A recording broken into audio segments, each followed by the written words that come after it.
Margaret Sullivan had always believed in appearances. At T72, she carried herself with the practiced elegance of someone who had spent a lifetime attending charity galas and country club luncheons. Her silver hair was always perfectly Connecticut home, waiting for the car service. The morning sun caught the scuffed corners of her old brown suitcase, a relic from the 1970s that had traveled with her late husband Richard through their early years together.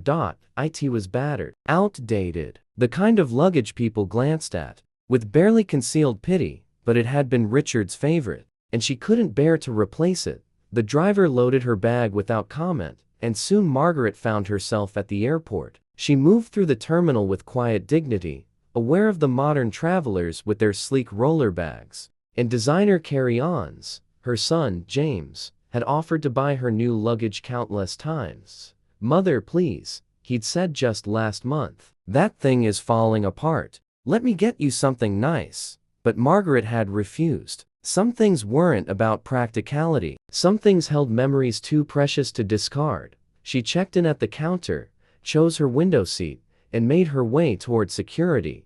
That's when she saw him, James. Her son stood near the departure gates, his expression shifting from surprise to something else. Something that made Margaret's heart sink: embarrassment. He was with colleagues, she realized, young professionals from his investment firm, all polished and sharp in their business attire. They were laughing about something, probably heading to the same conference in Chicago that James had mentioned. Their eyes met across the terminal.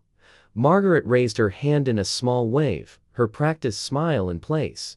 But James's reaction stopped her cold. His face had gone pale, not with concern or affection, but with something that looked very much like shame. He glanced quickly at his colleagues, then back at his mother, and then he mouthed two words that would echo in Margaret's mind for days to come. "Not now." Margaret stood frozen as James turned deliberately away, guiding his group toward a different gate, away from her, away from the old woman with the shabby suitcase who might damage his carefully constructed image. She felt something crack inside her chest. Not anger, not yet, just a deep, aching sadness that settled into her bones like winter cold. Her son was ashamed of her. Margaret made her way through security in a daze. She found her gate, sat in the waiting area, and stared at the old suitcase beside her feet. Richard had carried this bag when they'd honeymooned in Paris on a shoestring budget. It had held baby clothes and diapers during their first family vacation. It had traveled to James's college move-in day, packed with homemade cookies and extra blankets. This suitcase held a lifetime, but to James, in that moment, it had represented only embarrassment. The flight to Boston was mercifully short. Margaret's daughter, Caroline, met her at baggage claim with a warm embrace and cheerful chatter about the grandchildren. But that evening, after dinner, when they sat together with tea, Margaret finally told her what had happened. Caroline's face darkened with anger. "He did what?" "It's all right, dear," Margaret said softly, though her hands trembled slightly around her cup. "He was with important people." "I understand." "No, Mother. You don't understand. That's not acceptable. That's cruel." Margaret sighed. "Perhaps I have been holding onto old things too long. Perhaps he has a point about the suitcase." "This isn't about a suitcase," Caroline said firmly. "This is about respect and love and remembering where you come from." The days in Boston were lovely. Margaret played with her grandchildren, helped Caroline with garden planning, and tried to push the airport incident from her mind. But it lingered like a shadow. On her last evening, Caroline handed her mother a small wrapped package. "What's this?" "Open it." Inside was a beautiful leather luggage tag, engraved with Margaret's initials and a single line: "The journey matters more than the baggage." Margaret's eyes filled with tears. "I love you, Mama," Caroline whispered. "And that suitcase is part of our story. Don't you dare get rid of it." The return flight was scheduled for Thursday afternoon. Margaret arrived at the airport early, her old suitcase now bearing its new tag like a badge of honor. She checked in, cleared security, and settled at her gate with a book. That's when the announcement came over the intercom: "Attention passengers. We are experiencing severe weather delays. All afternoon flights are currently grounded. Please see an agent for rebooking assistance." The terminal erupted into chaos. Frustrated travelers swarmed the desk. Families with crying children looked exhausted. "I'm so sorry, ma'am. The earliest I can get you out is tomorrow morning. We can offer you a hotel voucher." "That won't be necessary," Margaret said kindly. "But I wonder if you might help me with one small thing." What Margaret requested was unusual. She asked the agent to check the passenger manifest for anyone traveling to the same city who might need assistance. Elderly travelers, young mothers, anyone who might be struggling with the delay. The agent blinked in surprise, then slowly smiled. "Give me a few minutes." 20 minutes later, Margaret had purchased sandwiches from the terminal cafe and was distributing them to a young mother with twin toddlers, an elderly veteran in a wheelchair, and a college student who'd been sleeping on his backpack. "You don't have to do this," the young mother said, tears in her eyes. "I know," Margaret replied gently, "but kindness costs nothing, and these moments matter." As evening fell, Margaret noticed a commotion near the premium lounge. A man in an expensive suit was arguing with security. His voice carried across the terminal, angry and entitled. "Do you know who I am? I have a critical meeting tomorrow. This is unacceptable." Margaret's blood ran cold. She knew that voice. James, her son, must have been rerouted through Boston, probably due to the same weather system. And now, he was making a scene, demanding special treatment, treating the staff with the same dismissive contempt he'd shown his own mother. Margaret watched as a security supervisor approached. The supervisor was a woman in her 50s, with kind eyes and a no-nonsense demeanor. She listened patiently to James's tirade, then spoke quietly. Margaret couldn't hear the words, but she saw James's face shift from anger to shock. The supervisor was pointing toward the gate area, toward Margaret, toward the small group of stranded passengers she'd been helping. James's eyes found his mother across the terminal. She sat with the young mother, holding one of the twins while the exhausted woman ate her sandwich. Margaret was humming softly, a lullaby from James's own childhood, her worn suitcase at her feet. The security supervisor said something else, and James's face drained of color. Then, slowly, he began walking toward his mother. Margaret looked up as he approached. For a long moment, they simply stared at each other.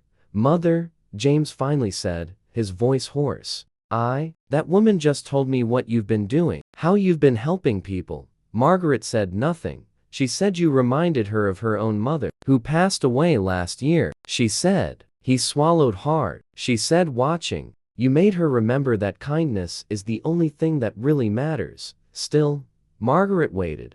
"I'm sorry," James whispered, sinking into the seat beside her. "God, Mother, I'm so sorry. At the airport last week, I was ashamed. Not of you, of myself, of what I've become."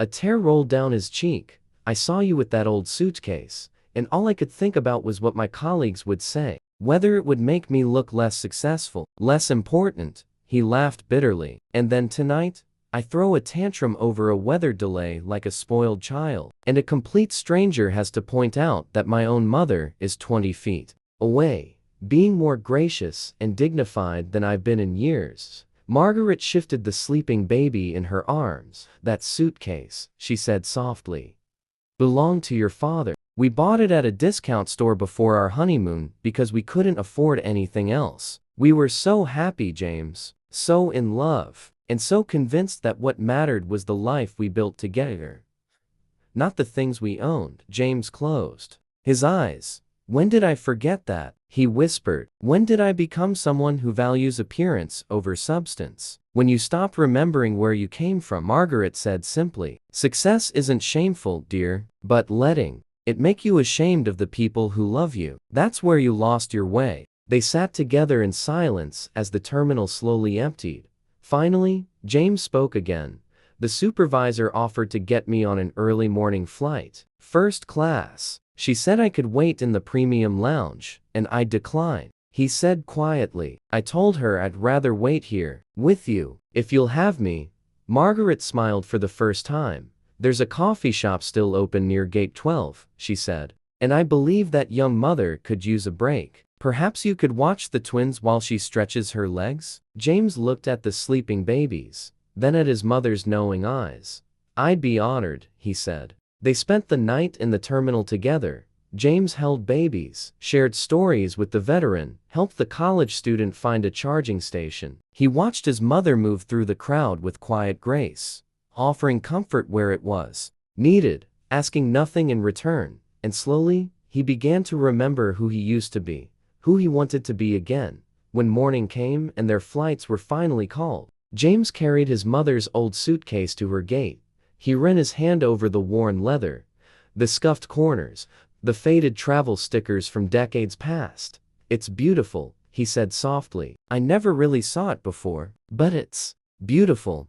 Margaret touched his cheek. "Things aren't beautiful because they're new or expensive, my dear. They're beautiful because they're loved, because they carry meaning, because they remind us of what matters." "I understand now," James said. "Finally, I understand." They parted at the gate with a long embrace. As Margaret boarded her flight, she glanced back to see her son still standing there, watching her go. His hand was raised in farewell, his eyes bright with tears, and for the first time in years, she saw the boy she'd raised. The kind, thoughtful young man who had somehow gotten lost along the way, but who had finally found his way home. 3 weeks later, a package arrived at Margaret's house. Inside was a photograph. James, Caroline, and all the grandchildren, standing together in front of Richard's old suitcase, which now held a place of honor in James's living room, and tucked beneath the photo was a note in her son's handwriting. "Thank you for teaching me that true class has nothing to do with what we carry, and everything to do with how we carry ourselves. I love you, Mother, and I'm proud to be your son, always." Margaret placed the photograph on her mantle right